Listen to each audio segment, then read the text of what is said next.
Welcome to another video with www.dampwalls.co.za. Today in Glenhazel we're looking at the finished product of the damp proofing done on these boundary walls. If you've been following us on previous videos, you'll notice the scope of works.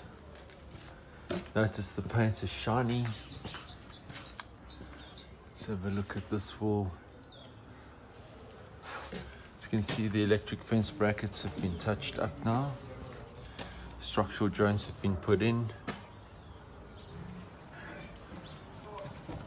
The back boundary wall is going to be a different color. They're looking at green to blend into the garden. As you can see, the building construction is still here. Those are the samples. They're still choosing the different colored greens. As you can see, it's taking time to dry at the bottom.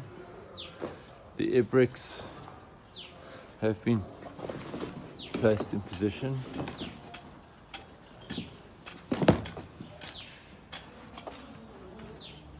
We're just digging this wet soil away from the wall at the bottom because there's a dripping tap here and the water keeps wicking back up into the walls.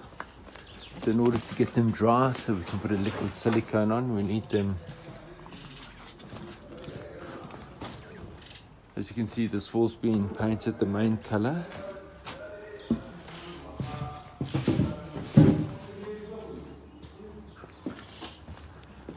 The gate they're looking at changing and putting on another gate. And this is the end of the boundary wall damp proofing. If you'd like your wall to perform and look like this, give us a shout. Make it a great day.